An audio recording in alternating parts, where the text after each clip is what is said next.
Acts chapter 12. Now about that time Herod the king stretched forth his hands to vex certain of the church, and he killed James the brother of John with the sword. And because he saw it pleased the Jews, he proceeded further to take Peter also. Then were the days of unleavened bread, and when he had apprehended him, he put him in prison, and delivered him to 4 quaternions of soldiers to keep him, intending after Easter to bring him forth to the people. Peter therefore was kept in prison, but prayer was made without ceasing of the church unto God for him. And when Herod would have brought him forth, the same night Peter was sleeping between 2 soldiers, bound with 2 chains. And the keepers before the door kept the prison. And behold, the angel of the Lord came upon him, and a light shined in the prison. And he smote Peter on the side, and raised him up, saying, Arise up quickly! And his chains fell off from his hands.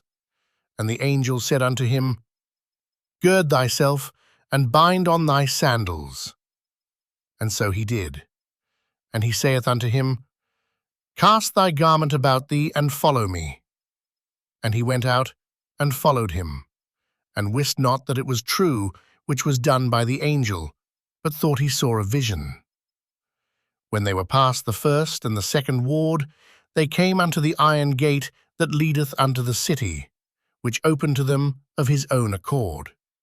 And they went out, and passed on through one street, and forthwith the angel departed from him. And when Peter was come to himself, he said, Now I know of a surety that the Lord hath sent his angel, and hath delivered me out of the hand of Herod, and from all the expectation of the people of the Jews. And when he had considered the thing, he came to the house of Mary the mother of John, whose surname was Mark, where many were gathered together praying. And as Peter knocked at the door of the gate, a damsel came to hearken, named Rhoda.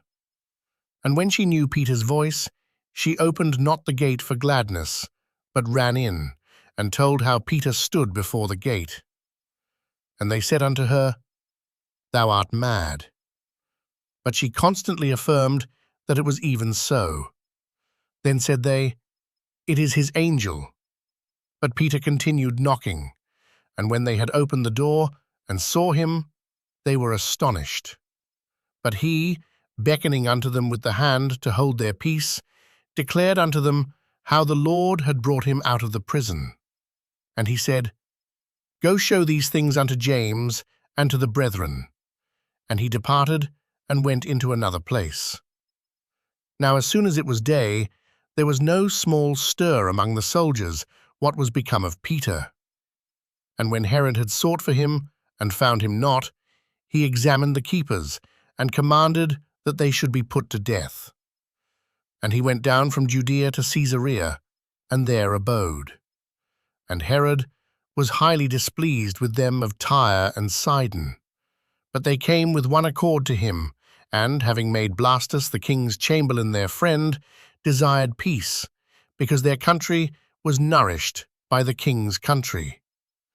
And upon a set day, Herod, arrayed in royal apparel, sat upon his throne, and made an oration unto them. And the people gave a shout, saying, It is the voice of a God, and not of a man. And immediately the angel of the Lord smote him, because he gave not God the glory. And he was eaten of worms, and gave up the ghost.